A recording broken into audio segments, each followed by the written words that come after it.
This is episode 40 of the Battle of Ohio podcast. We haven't had a whole lot of big news to talk about since the last episode. However, there have been two particularly huge stories in their own right. So we're going to talk about the Bengals' new uniforms, and we're going to talk about the Browns releasing Sheldon Richardson. Not really a whole lot to talk outside of that, so we're going to get into some draft talk because, draft is coming. But those two stories, like I said, pretty huge in their own right. Finally, the Steelers might have sealed their fate for the next few years. Because why, Thomas? Because the Steelers still suck. Because the Steelers still suck. Thank you, Mike Tomlin. All right. Welcome to the Battle of Ohio podcast, where we follow the revival of the historic rivalry between the Cincinnati Bengals and the Cleveland Browns.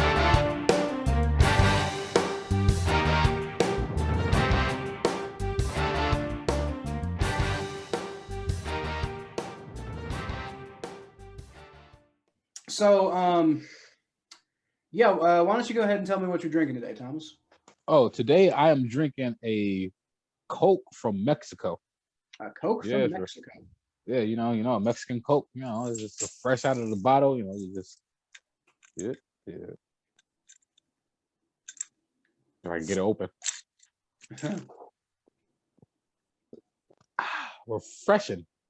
Yeah, we're hardcore on this podcast. I feel like a black polar bear. Speaking of which, anybody who is looking for something fun to watch, Thomas just released a music video to his song "Driving While Black." Yep, DWB. You want to talk about that a little bit, Thomas, before we start? Yeah, well, I produced the song. I produced the video myself. I wrote the lyrics to the song. It's actually a very fun song. It's about the perception being an African American on the road, what goes through the mind. It's a wonderful song.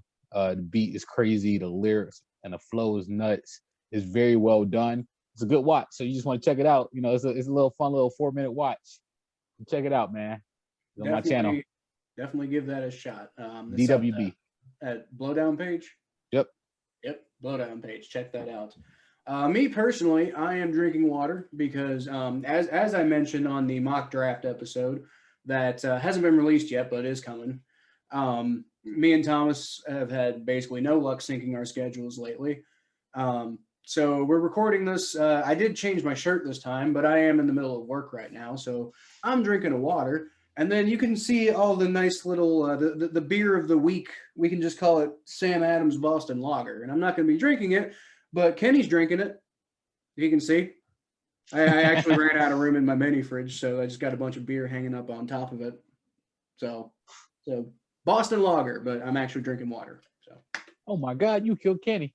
Which one? Well, considering the fact that he's like 8 or something like that, and he's got like 10 bottles of Sam Adams right in front of him.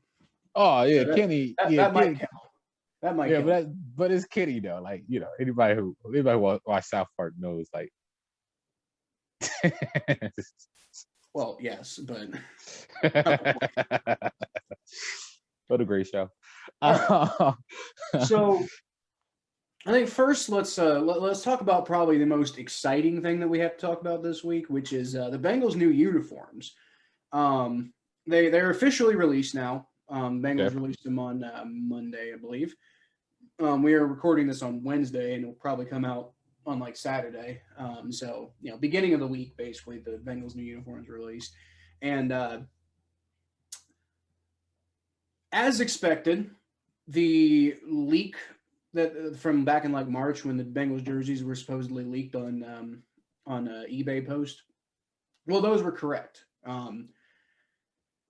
It was only the jersey. It wasn't the pants. It wasn't anything else involved, but and it was just the black jersey. But that black jersey was in fact the correct design. I love that black jersey. That black jersey is cold though. Well, black jersey is so cold though. It's a good look. It looks a lot better with the correct lighting and everything. When we saw their jersey release video, it looked a lot better than that, unfortunate eBay post looked.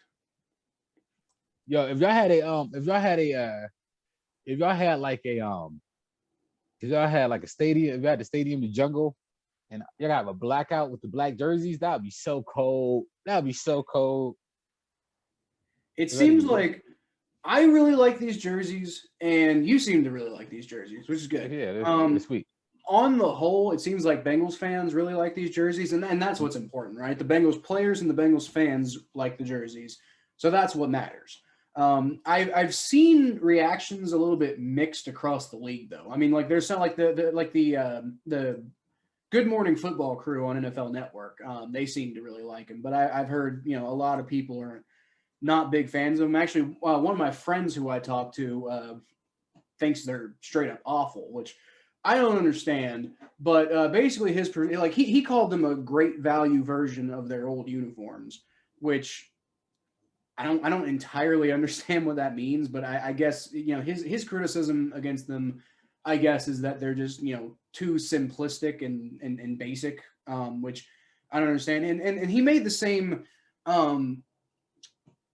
He made the same observation about them that a lot of people did when the leak came out, which was that they look like the Bears uniforms. Well, I think it did because he sent me a picture of the leak and then a picture of the Bears uniform. So I think he's still thinking about the leak as the actual what the uniform completely looks like. But I mean, I'm looking at these right here. Let me actually share my screen real quick. Show you what I'm talking about. This is right here. This is the Bears uniform, obviously. Khalil Mack.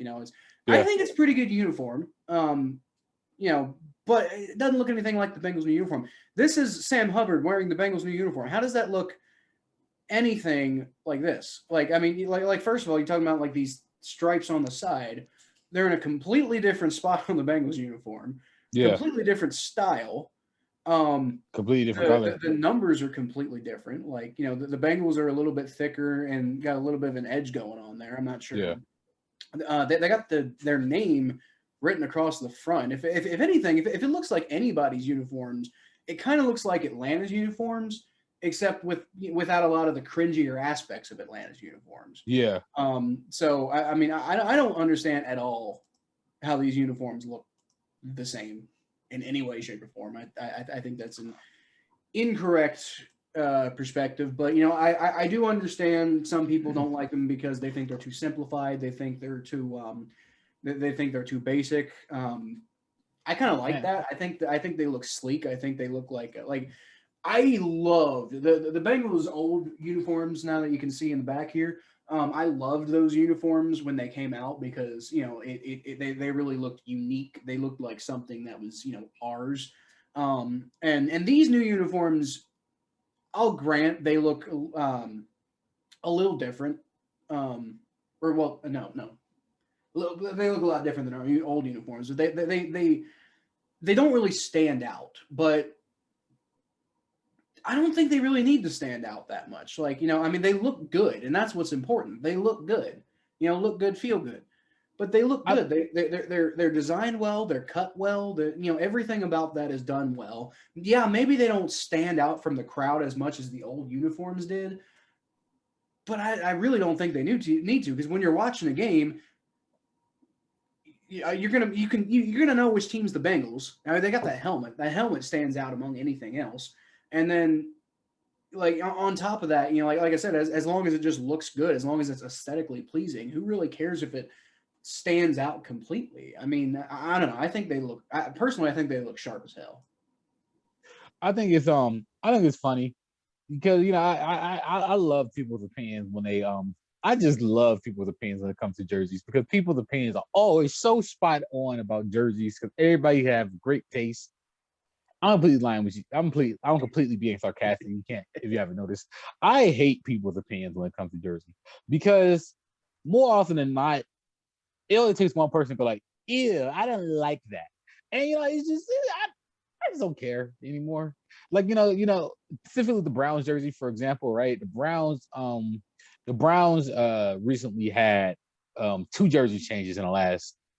They had 3 different jerseys in the last 10 years. So they had these jerseys for generations, and they decided to go with this new jersey change where they decided to to have brighter colors. Now, the Browns organization then designed these jerseys. Nike did.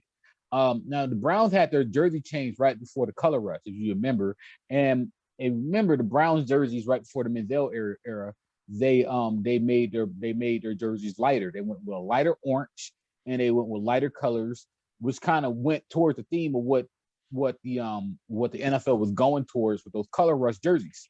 I honestly didn't mind the jersey. I have this white jersey from the New Jerseys, and I love it. It looks great on me. Every single time I wear that jersey, people go like, "Oh, that is a very nice jersey." But anytime I go to people and go like, "Hey, I really like the white jerseys from the Browns," they're like, "Ew, you like that?" Like, yeah, I do. It looks good on me. They're like, "Ew, you like that?" Like, no, you don't like it because you just look ugly in it. It's not my fault you look ugly in it. It's your fault you look ugly in it because I look good in that jersey. So you know what? I don't care about your opinion anymore. So if somebody getting mad about the Bengals jersey being oversimplified, it's probably because they're insecure about themselves because they can't distract.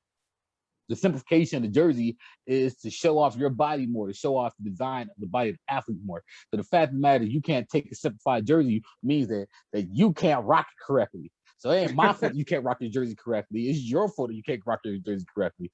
Not my fault you don't got no style. I got style. I'm sorry. So, that was a personal rant. So that's fine. To compare it a little bit to the Browns jersey redesign that the Browns came out with last year. So I think what the Browns are really going for with their jersey redesign last year was I think they were trying to harken back to the days, like the glory days of the Browns, like bring back the uniforms from back when the Browns were good, make them look kind of like that. And I think to an extent, that's kind of what the Bengals were going for here, but it wasn't the same thing as what the Browns did. I think the Browns are just trying to bring the glory days back, which is perfectly viable, completely understandable. And that I think that was a good decision. The Bengals, I think, are trying to throw homage to the way that their uniforms used to look like, back before the Marvin Lewis era. But also it's a sleeker, more modern kind of version of what their old uniforms look like. And I think that's what the Bengals are trying to show. They're like, we're going to try to get back to our winning ways from, previous years, but we're going to do it in this, we're going to do it in a modern way. We're not just going to bring back the Sam White offense. We're going to do things our way, but we're going to bring it back with this kind of feel to it. I think that's what they're kind of going for. But I got the Browns jersey redesigns last year, I thought were really good because not only do the jerseys that they have now look good and actually kind of feel like a good version of the Browns, but those jerseys they had before these jerseys, those here I'll I don't know exactly how to describe them properly, but let me share my screen real quick here. These old jerseys right here, I thought those looked like pajamas. I like the white ones. I like the white ones a lot. I didn't like those at all. I didn't like any of those. That's what I'm talking about. The white ones that people say I look good in. Like, oh, you look good in white. They're like, yeah, thank you. This is the Browns jersey. The new white ones look so much better. Like I said, the old white ones look like fucking pajamas. I don't mind the light ones. So I like that. I like that bright orange on the white ones. I actually like the white ones a lot. The old white ones a lot. I like that. I really like that. That light orange. That's fair. Good on me. It looks good. It looks good on me personally. The other ones, the brown ones, The brown ones, everybody liked the brown ones. I was okay about those, but I like the white ones personally. It's all subjective, man. Views in the eye of the beholder. No, I suppose. But we all look like freaking. In both cases, I think the Browns upgraded their uniforms last year. I think the Bengals, again, I really liked the old uniforms, especially the orange version. I still think that's the best version of orange jerseys they've ever had is the Marvin Lewis era orange jerseys. Unfortunately, they didn't wear them as much as they probably could have. I think like the black and white in particular, the new jerseys are a bit of an upgrade from what you used to have. And it's not that they weren't bad before, but I think they kind of got, it was very much a early 2000s style kind of uniform, and it was kind of played out at this point. I think it needed an update, and kind of going back to a very simplified, sleek look. I think that's really nice. The like I said, the one criticism I think I have of the jersey redesign is I don't think the orange jerseys that they came out with, which actually, once again, I'll share my screen of the man, the myth, the legend, Chad Johnson rocking the orange uniforms. Oh, Chad Ochocinco. Yeah, Chad Ochocinco. He's Chad Johnson now, but Oh, he went back. Yeah, he went back, like, I think after he got traded to New England. I think it was after that whole domestic violence incident. He changed his name back to Johnson. Yeah, that's it. You get a scandal, just change your name.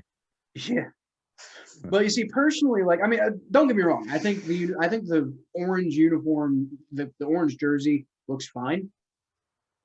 I think it's fine. I do, however, think that the black ones are better looking, and I think pair better with everything. I think these orange jerseys I do feel those are a bit of a downgrade from the old orange ones that we used to have.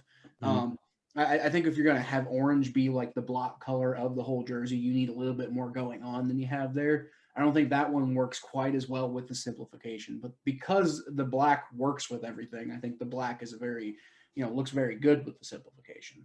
And one more thing, I know some people have lamented the fact that there's no change to the helmets, because some people were like, oh, what if they have like white helmets with their white uniforms, stuff like that. Well, thank God they're not changing the helmets, because those are the best helmets in the NFL, bar none, no contest in NFL history. The Bengals helmets are the best ever.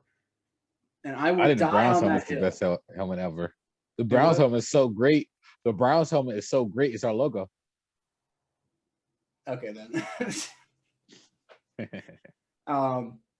I mean, I might sound like a homer saying that the Bengals have the best uniforms, bar none, period. Maybe I am. I don't know. But that's my genuine opinion. I really do think that those Bengal stripes and then like the orange helmet, I think it's unique. Nobody else in the NFL really does it that way. I think it stands out. You know exactly what you're looking at. I mean, every helmet, you know exactly what you're looking at. But I mean, the Bengals, that helmet's iconic. Like, I mean, if there ever was something that screamed the Cincinnati Bengals, it's that helmet. I do enjoy that helmet. Yeah. I do enjoy that helmet. I think it's nice. It's nice. It's a nice uniform. I mean, best uniform in the league, and maybe. Well, okay, so like this is the weird thing. I felt that the old uniforms, the Marvin Lewis era uniforms, were like the best uniforms in the league. I no longer think that the Bengals have the best uniforms in the league. Like, I don't think this new style is the best uniform in the league. And yet I still think it's an upgrade. It's weird. Like, I think where I'd rank it among other NFL, like compared to other NFL jerseys, I think that the rank has gone down for me. And yet, because like we kind of needed to go in a different direction, because the old ones had gotten kind of stale, and they've been tainted by the losing that we've been doing lately. I think it kind of needed an upgrade. It needed to go in a different direction and everything like that. So like those jerseys are great and wonderful and amazing for the 20-year period that we had them. And now I'm glad we went in a different direction. But I will admit that I no longer think that they're the best uniforms in the NFL, but the helmets are the best. They'll always be the best. Those are fantastic helmets. You can't tell me otherwise. They're nice helmets. I'm not fronting. I'm not hating. Okay. Anyway, let's move on. Let's talk about Sheldon Richardson. All right, awesome. Okay, so I have a question for you, Thomas. Okay. I think I might know the answer to it. Why? Is it because he was making too much money? Is that why? I think it's literally the reason why. You want to get rid of Odell Beckham. In fact, take all the logical reasons get rid of Odell Beckham. Well, all the reasons why you want to get rid of Odell Beckham, put those reasons towards Sheldon Richardson. Because he cost too much money for the production? Yeah, well, yeah, pretty much, yes. Actually, yes, this is literally what it is. So get rid of Odell Beckham. Sheldon Richardson was doing more than that. Okay, there were some games. I'll grant it for Odell Beckham. There were some games, but there was a lot of detractors, in my opinion, for Odell Beckham. I mean, you know, I don't think Sheldon Richardson. I'm not, I don't feel Sheldon Richardson ever brought your defense down. well, I think Odell Beckham. I think our team's going to be better with Odell Beckham than without him. I mean, I think the same thing for Sheldon, but I think that you could I think that Sheldon's peak is easier to find than Odell Beckham's peak. Well, I think my dog wants in. Come here, bud. Come here, baby. Hey, I'm right here. It's okay. All right. Anyway, Sheldon Richardson, man, like, look, I mean, you want to talk about his peak? We already know what his peak is, and his peak was that player who the New York Jets drafted years ago. I mean, I know it's been a while since Sheldon Richardson has really been, Sheldon fucking Richardson. Like he was on. I thought he was on pace to be a Hall of Famer with the Jets, and then he gets traded to the Seahawks, and then it's just never the same ever again. I mean, he was productive. He was productive with the Browns. I mean, he did his thing. He helped. The Browns had a really good run defense last year, but you get Clowney, and then you want to shave off some salary cap. So I would assume they have some kind of plan moving forward. But I think that it's the idea that you could possibly even go younger at that position. You go younger in that spot. Sheldon Richardson is 30, and we were paying him a significant amount of money. It frees up a little cap space. So I kind of get what he did. I'm not a big fan of it. Don't get me wrong. I like Sheldon Richardson a lot. I think that he was very underrated. It did say $12 million, but are you going to use that $12 million? It kind of seemed like you overdone. We're not going to use it this year. Like you said, like when we're going to use it, we're not going to use it this year. Like I mean, even the what's it called, the county contract is only for a year. It's not like we're going to have Clowney as a long-term thing. I don't know. It doesn't completely make sense to me either. But hopefully it leads to maybe they're looking to go young in that position. Hopefully it leads to something else. Something bigger. I'll tell you one thing. I would not be I don't think I would put it as like a high priority or anything like that, because I mean like there are some pretty good 3-techs in the draft this year, right? So I mean, there's Milton Williams, there's Jalen Twyman, there are some pretty good guys. There's nobody really who's like this great, amazing 3-tech. But I mean, I said it on the mock draft episode. Milton Williams is the guy who could potentially get in the 4th round, and he's basically just Geno Atkins all over again. And you can get him in the 4th round, so you can get him in the same. You can get him in the same round anyway. So, I mean, I would rather the Bengals get him than the Browns. But if you guys are releasing Sheldon Richardson, then suddenly you guys are in the defensive tackle market when it comes to the draft. Now, then again, you kind of were anyway because you released Larry Ogunjobi, but I think Sheldon Richardson was a bigger deal than Larry Ogunjobi. Yeah, me too. I'm still game for Zaven Collins though. As who I want the Browns to draft. I think that's the best player to draft. Yeah. I think the defense is going to be fine. I think we went out there today with the defense that we have today.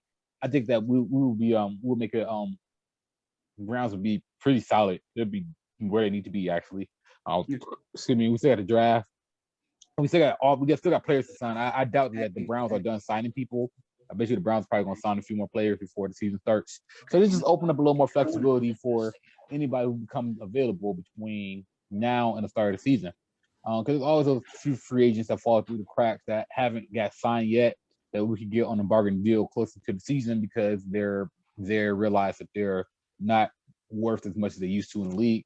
So there's gonna be other players to be signed. This frees up a lot of space. Maybe you might be able to get 2 players for the price of 1. And I just think that you're able to just match that. You might be able to get more production for your buck. So I see why you did it.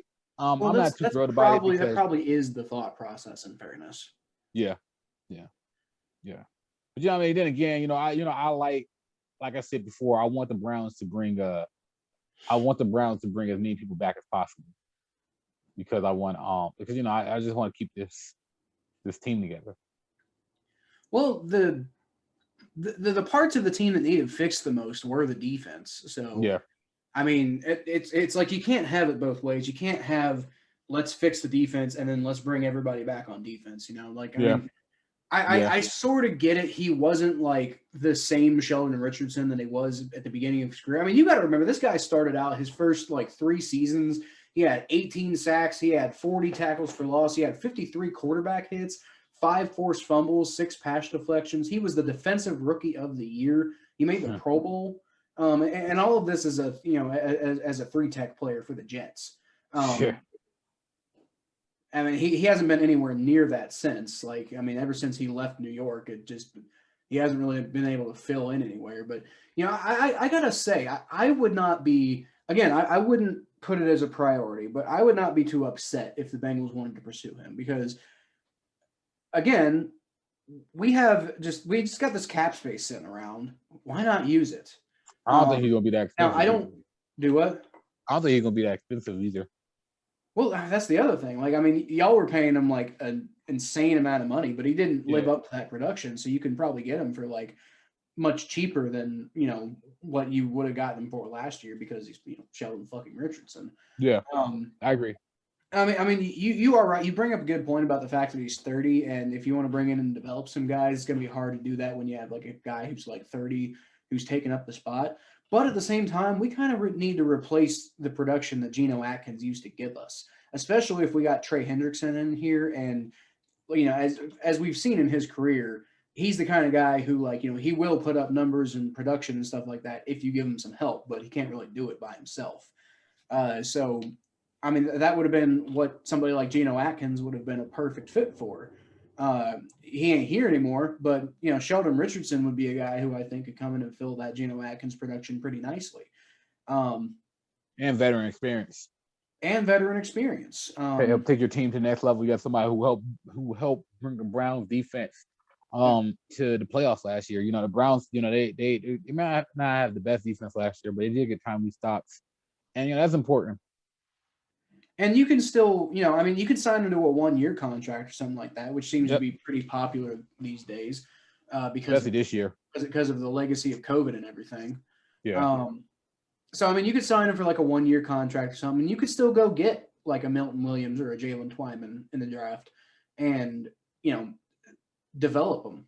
Because I mean, you don't just need starters on defensive. It's almost as bad. The defensive line's almost as bad as the offensive line, especially since you lost Carl Lawson.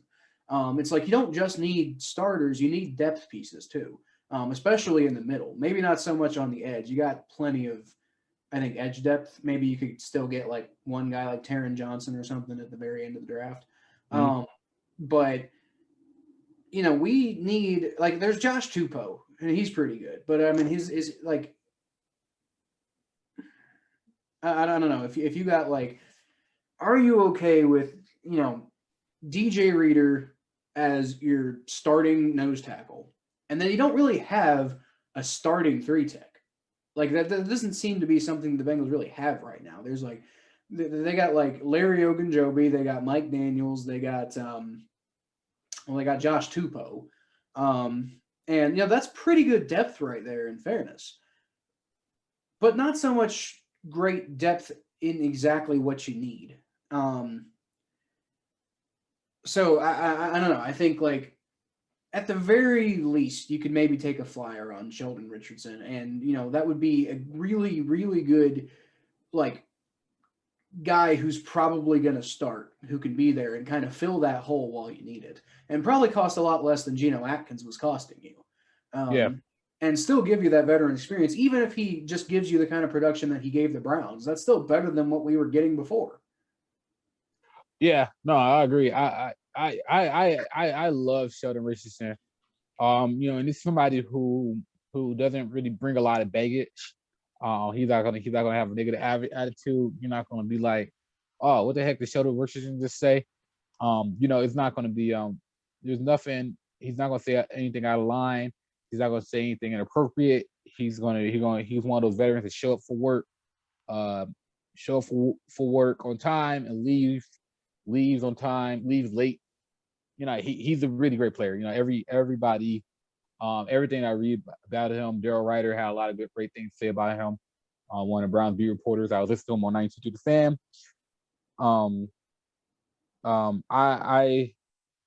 I'm kind of upset they got rid of him, but they like I said, they must have a better plan in place. So there's that. But it's business, man. It's business. They wanted Clowney. You want a Clowney, you got to sacrifice something. Unfortunate. Well, you know what, and I think this is just more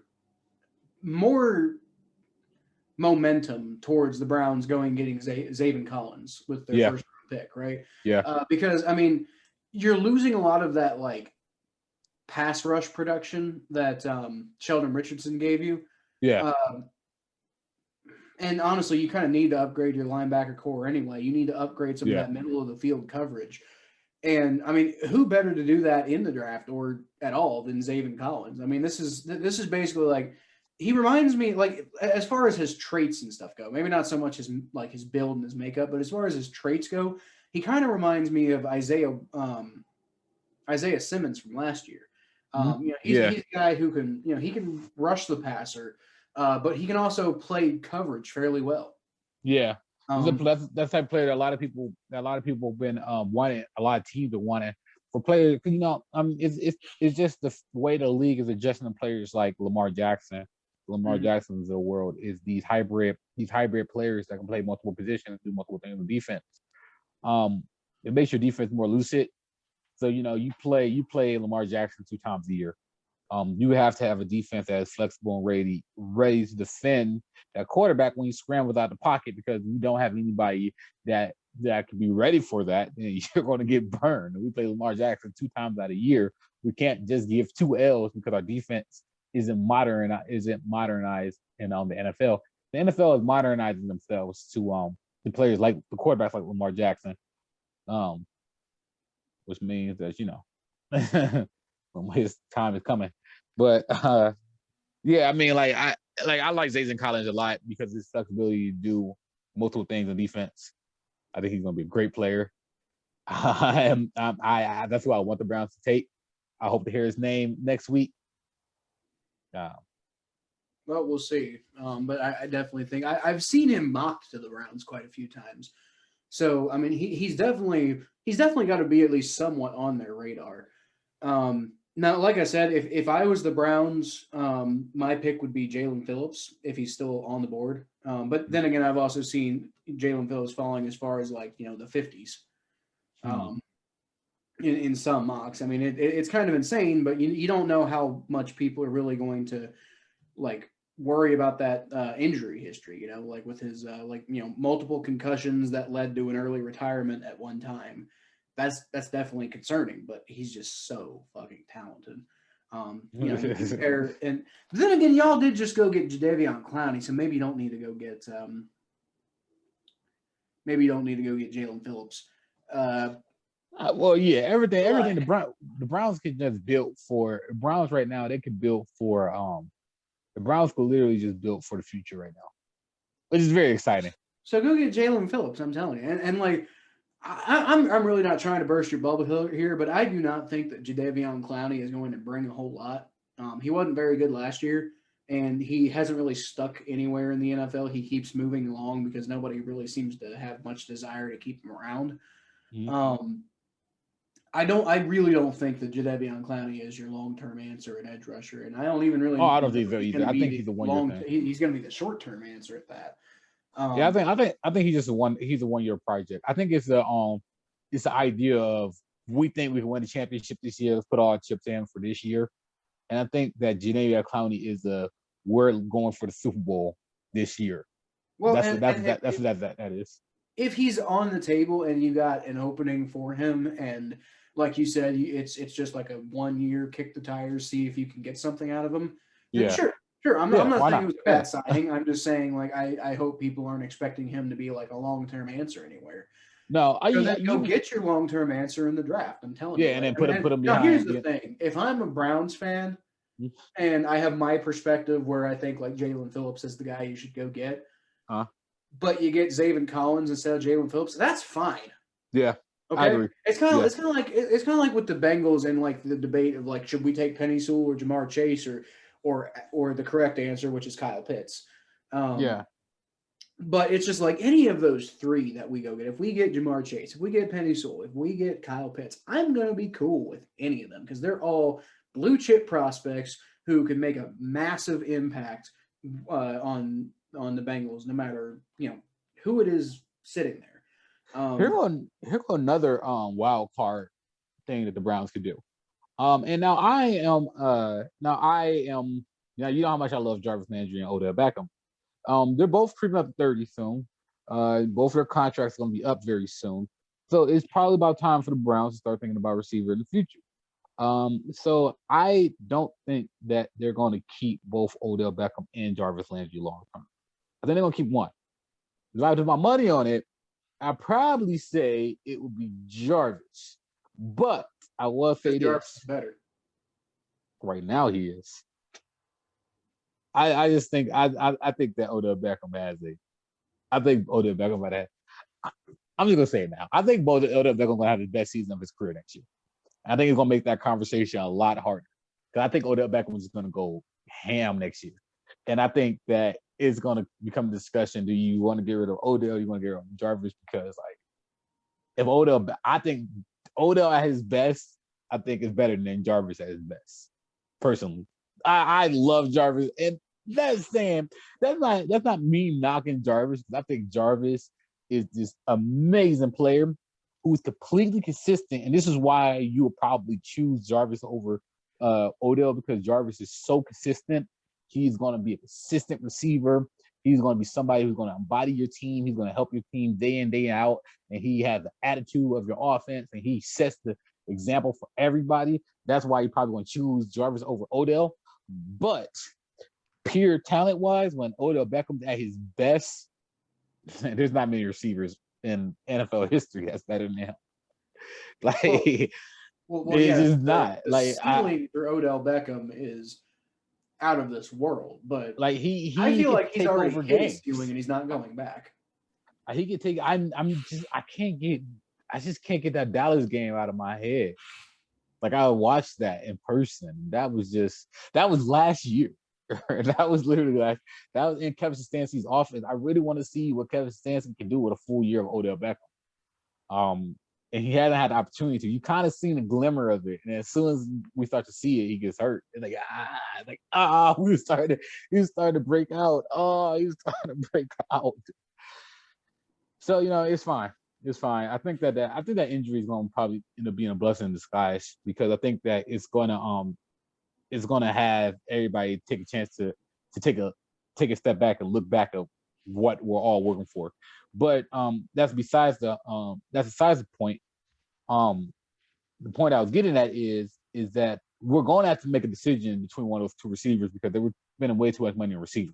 So you have Donovan Peoples-Jones, who's really good. I think he has a very high upside. But if I'm the Browns, I wouldn't put receiver out of the question for a first round pick, especially in a receiver heavy draft. But personally, if I'm the Browns, I'm going. If I'm the Browns, I'm going. If I get a receiver, I'm going receiver second round. Definitely second round. That's fair enough. Yeah. I would almost say that you guys could even go receiver in the first round, honestly, just depending on what direction you want to go. Yeah, we can. The only thing is like there's plenty of depth in the wide receiver class this year. Not quite the same. Like you can't really make that same argument when you're talking about the Bengals and should they take Jamar Chase or Kyle Pitts over Penny Sewell. There's definitely, I think, a sharp difference between the players in the second round and Jamar Chase. Yeah. But when you're talking about guys at the end of the first round and guys who are going to be there at the end of the second round, I don't think it's that different. Whereas like your edge rushers, there's the depth this year is trash. So like if you don't get like a Jaylen Phillips or a Boogie Basham or somebody like that, in the first round or at the end of the first round or the early second round. It's going to be a while before you're really getting value edge rush picks.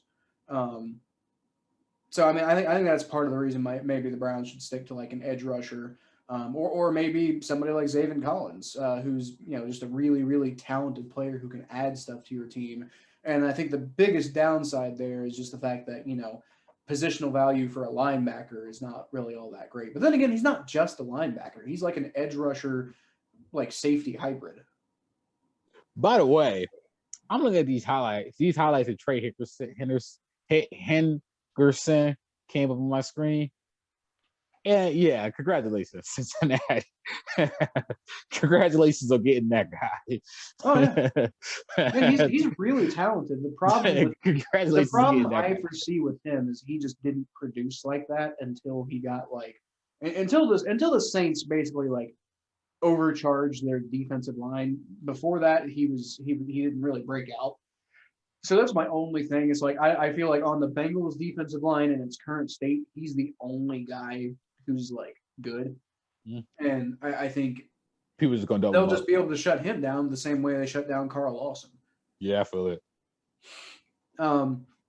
Anyway, we need to go ahead and move along. Let's talk about the state of the AFC North. What is happening outside of the Bengals and Browns in the AFC North? So, what is happening outside the Bengals and the Browns?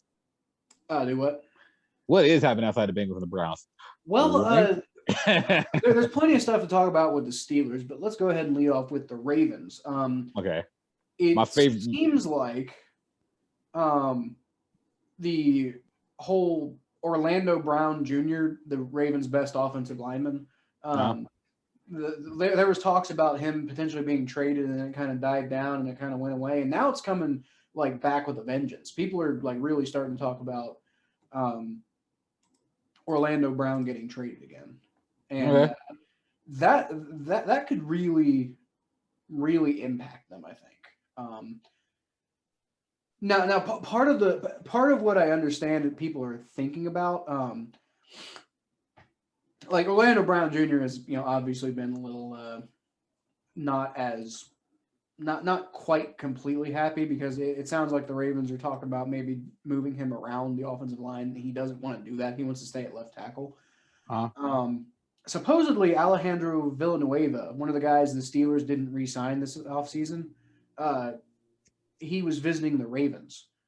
So if they bring in a guy like that, that might mean that Orlando Brown Jr. getting traded is a real possibility. It seemed like they were trying to shy away from that, and now it kind of seems like a realistic possibility. Wait, they're going to trade their left tackle? Well, again, the issue being that they're wanting to move him around on the offensive line, and he doesn't want to do that.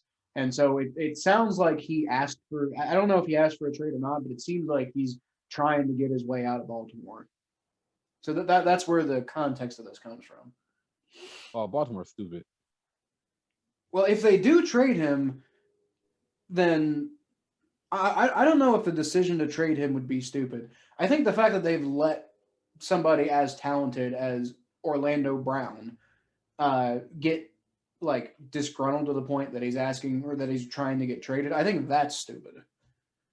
Now, if he's already disgruntled and wants out, then maybe you just gotta maybe trading him is the best for the situation that's already happening.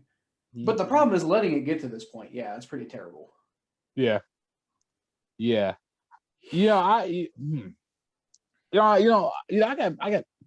a lot of feelings with Baltimore right now, because also, Baltimore right now, my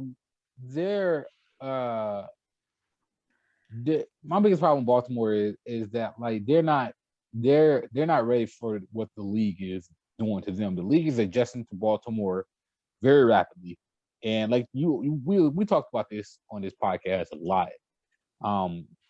How long can you play that style? And it just seems like the atmosphere is becoming toxic there. The receivers aren't happy right now. Now we're having the offensive line not being happy. It's almost like the players, and I always say this, NFL players know more about the league than we do because they see it on the field. They see stuff on the field. So it's almost like the players know that this style of playing for Baltimore is not sustainable. It's not going to win a Super Bowl. They know that it has a glass ceiling. So with that said, it seems like players in Baltimore want out because they know that they reached their apex. I don't know, just a thought. Well, maybe. I don't think that's what's going on with Orlando Brown, but I do think that the Ravens in general are having trouble recruiting because I think they've kind of boxed themselves into a corner a little bit with what their identity is. Mm-hmm. It's like, they don't have any flexibility with their identity. It's like it's either going to be this way or it's not going to work. Yeah. And as teams start figuring that out, but then again, that's just Greg Roman. That's what Greg Roman has done his entire career. Exactly. He's created systems where it's basically like they go in one direction. This is what we do. And there's really no room for, like, if it doesn't work, then it just kind of falls apart. Mm-hmm. And it hasn't fallen apart completely in Baltimore yet, but teams have started to figure them out, and they weren't nearly as good last year as they were the year before. Yeah. So, yeah, I don't really see I don't really see that working out for Baltimore long term. But moving on to the Steelers. They still suck. Shall we continue laughing at their demise? Ha ha ha ha ha ha ha.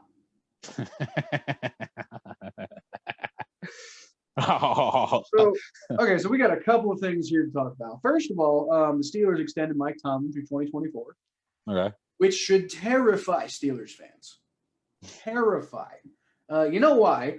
Because the Steelers are going through the same thing that we're projecting the Ravens to go through, which is, they're trying to do the same thing over and over and over and over again, and it stopped working years ago. Yeah. Like just for example, with like James Conner, right? He got signed by the Arizona Cardinals, so now the Steelers need a running back. Well, there was a thought process that the Steelers were going to be looking at drafting a running back in the first round. By the way, a running back in the first round. This is 2021, guys, not 2003. But anyway, let them do it. Let them do it. Yeah, no, that's fine. I mean, it sounds like they're probably targeting they're probably targeting Najee Harris, but if like the Dolphins pick him up before he falls to Pittsburgh, they'll probably go with Travis Etienne. Which Travis Etienne in Pittsburgh, that would scare me. At least just the idea of watching Travis Etienne run all over everybody, like in Pittsburgh. Like he's in my opinion, I think that's the best running back in this year's draft, and I would be scared of him playing in Pittsburgh. But I would not be scared of Pittsburgh because it's just this constant cycle of them trying to bring back the Big Ben glory days every single year and basically try to keep making this Mike Tomlin thing work. And it is true that they haven't had a losing season under him, but I wouldn't be shocked to see them go through 3 straight losing seasons now. Because, like I said, the wheels are coming off in Pittsburgh. They got into salary cap hell, and they had to completely like their whole team is falling apart, and yet they're trying to just instead of trying to grow and adapt and do new things, they're just trying to they restructured Big Ben. They're looking to draft a running back. They're just trying to it's that picture of the dog sitting in the middle of a room and it's on fire and he's just like, oh, this is fine. Everything's fine. Yeah. That's the Steelers. They're just trying to do the same thing over and over again, and they're not recognizing that they're about to burn their whole organization to the ground. I was who was it? Was it you who said this? It might have been you who said this. In fact, I think it was you who said this. That the Bengals are not the Bengals. Still is just Mike Tomlin inherit was it Bill Cowers? Yeah, Mike Tomlin inherited a very good Bill Cowher coach team. Yeah, so all he had to do was just continue the legacy. So and you see that happen. He went and won a Super Bowl, and what have they done since? Well, they had a bunch of good regular seasons. But it seems like the organization's been trending downward since pretty much he took over. And they're not as dominant as they used to be. I mean, you start off 12-0, and then you lose 4 out of the last 5 games. So how the Browns you know how like the Browns fired Paul Brown, right? No, And then who was the guy they had come in after Paul Brown? I cannot remember. Yeah, exactly. Freaking Art Mandel, dude. Like Art Yeah. Mandel fired 2 Hall of Fame coaches. Who? Oh, did he Yeah. really fire Bill Belichick though? Yeah, he fired Bill Belichick. Oh, he did. Oh, I can't remember. So yeah, I guess he did fire Bill Belichick. But at that point, do you care? He's already moving the team to Baltimore anyway. I mean, yeah, I do because like here's the thing. Here's the thing. Here's the reason why I care. Is people try to paint Art Mandel as to be. I think this is one of those gray areas in football. But I see. I never. Anytime somebody's trying to tell me how great Art Mandel's legacy was to the NFL, and yeah, he has contributed things to the NFL when it comes to like commercial and stuff like that. But you know, we can't ignore all of the like dirty stuff that he did. I mean, this man fired Paul Brown and he fired Bill Belichick. Like he fired both of those people, man. That's just those are stains on your legacy. And he prevented Cleveland from enjoying those 2 people. So like I'm frustrated by that. You're talking about a coaching staff that had Nick Saban, Eric Mangini, and Bill Belichick on. Like that was a coaching staff in Cleveland, and this man was like, "We can't win in Cleveland. Let's move them to freaking Baltimore." Nah, man, nah. Art Mandel, man. Like, I'm sorry, I know you're dead and you can't defend yourself, so I won't stop ripping on you. But man, come on, dude, you could have done better. So the point I was trying to make about Mike Tomlin and well, not Paul Brown, but like, so Bill Cowher was, if Bill Cowher was comparable to Paul Brown for the Steelers, I mean, it's a lot different. You know, like Bill Cowher was not even the greatest head coach in Steelers history. That was obviously Chuck Noll. Or nor was he like, you know, the founding coach in Steelers history or anything like that. But he built a really good team in Pittsburgh, right? Only won 1 Super Bowl, probably should have won more. But I think the Steelers got that second Super Bowl ring after Cowher retired, and that's Mike Tomlin's Super Bowl championship. But Mike Tomlin is Blanton Collier or whatever. You know who Blanton Collier is, Thomas? Who? Well, as a Browns fan, I think you should be ashamed. But he. I was born in '94. When was the Browns' last championship, Thomas? 1964, exactly 30 years before I was born. You know who was the coach when the Browns won that championship? It wasn't Paul Brown? No, it was Blanton Collier. Ah. Yeah. Oh, Blanton Collier. Okay, maybe I should be ashamed. Blanton Collier was the head coach in 1964 and the only person to ever win a championship with the Cleveland Browns other than Paul Brown. Now, this was also 2 years after he took over Paul Brown's team. So essentially what happened is this guy came in and he took a Paul Brown coach. He took a team that Paul Brown built and won a championship and then never won a championship again. He actually only won. They won 2 playoff games with Blanton Collier later near the end of Blanton's career. But for the most part, it was just a lot of playoff disappointments under him. They won the NFL championship in 1964, but every other championship they won was with Paul Brown, and then the old AAFC championship. So that's basically Mike Tomlin is Blanton Collier. He's really overrated because he won 1 championship, and outside of that, it's just been like yeah, I will give Mike Tomlin credit. He's never coached a losing team. Good for you. but like, what have you done outside of that? It's like people give Marvin Lewis so much shit for never winning a playoff game in Cincinnati. And I feel like Mike Tomlin avoids that for no reason other than the fact that he won 1 Super Bowl early in his career. But it's like ever since Tim Tebow pooped all over them, then they just haven't been the same since. Yeah, what have you done for me lately, Mike Tomlin? Yeah, I don't know. I mean, it's like you can't really not give him an extension when you went through another winning season and the team's wheels have been falling off for years, and yet he just keeps getting wins out of them. I mean, you got to give him credit for that. I can't sit here and say that he doesn't deserve credit for that.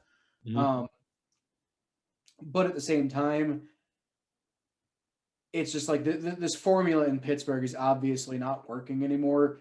Eventually, it's going to crash and burn, and it's going to be ugly when it does. And I guess you got to give him the contract extension. You can't really justify not giving him the contract extension. Mm-hmm. But at the same time, there is a saying about, better to, cut ties a year early than a year too late. Well, it looks like they're gonna cut ties a year too late because Well, they're gonna be the third best. Too late, I think. They're gonna be the fourth worst team, and they're gonna be the fourth worst team in the AFC North. I do think the Steelers are about to go through a bad period for the next, probably for the rest of Mike Tomlin's tenure. The Steelers are going to be at best maybe the third place team. But I don't think that they're going to be making the playoffs again under Mike Tomlin, and I think they're coming up on. I'm predicting that they're going to have their first losing season under Mike Tomlin this year, and they might do it again the following year. And if he doesn't get fired, they might do it again the year after that. I the think Steelers don't fire coaches, mind you. The Steelers don't do that. The Steelers just kind of like let your contract run out. I think what's gonna happen is that this upcoming season, I think is gonna happen is that Ben Roethlisberger is going to probably. I don't think Ben Roethlisberger will make it through the whole season as a starter. I'll give him till like week 8. Well, see what I think is going to happen. I think that Ben Roethlisberger is going to make it. Is going to make it through as a starter the whole season until an injury magically pops up. Now, I mean, maybe he does get really injured, but I think what's going to happen is he's not going to play well most of the year, and then he's going to have some sort of like minor injury happen, and I think they're going to play it up as it's worse than it really is so that they can give somebody else an excuse to start without having to tarnish Ben's legacy. Mm-hmm. Yeah, I think that's what they're going to do personally. That's what I'm leaning toward. I think it's going to be they're going to be like, oh, it's my elbow. Right. I think it is his elbow. That's going to be the thing that. Oops. I think it's going to be his elbow that gets him. I think it'll be his elbow that gets him to retire. It's the elbow that puts you in retirement. Quite possibly. I think Ben is. I don't wish you down with you, Ben. I wish you healthy. Honestly, I don't wish. Oh, I don't wish ill upon the man necessarily. I mean, like, I hope his team loses, and I hope he cries and sobs and just is fully unfulfilled for the rest of his football career. I hope his career collapses and everything sucks for him as far as football is concerned. But I don't want him to get injured. I'm not going to wish something that could potentially like have major consequences through the rest of his life on the man. Like I'm not. It's sports. I mean, it's just football. It ain't that big of a deal. But at the same time, I mean, if we're talking about genuine predictions of what I really do think is going to happen, I think it's going to be something like that. I think Ben Roethlisberger is going to have some sort of injury that probably isn't as bad as the way it gets played up, but it gets called like a nagging injury, and you just never. He just kind of like fades away, and you never really see him again. Oh, you had a good run, Ben Roethlisberger. You had a good run, old man. Everybody can't be Tom Brady. Yeah, Tom Brady was better. Anyway, I think that is pretty much it for this episode of the Battle of Ohio podcast. So thanks for listening, everybody. Don't forget to go check out that mock draft episode that we put up. By the time this episode comes out, it should have been out for a couple of days or something like that. Yeah, I have it now. So, that's always fun. Basically, we took the Pro Football Focus mock draft simulator and we just kind of ran it.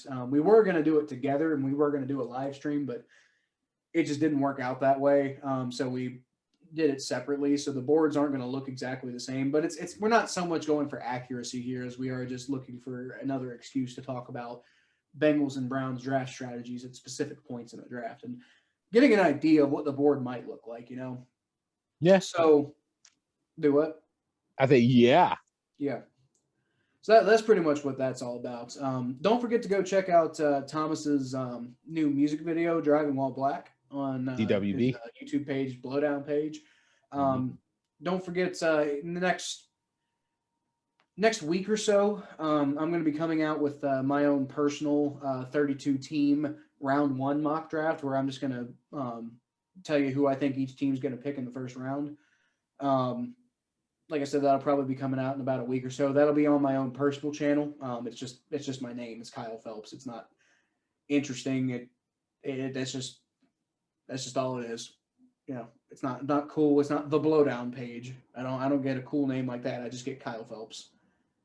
So, but anyway, yeah. Thanks for listening, everybody. You can find me on social media at Kyle Phelps 92 on Twitter and Facebook.com/thephelps.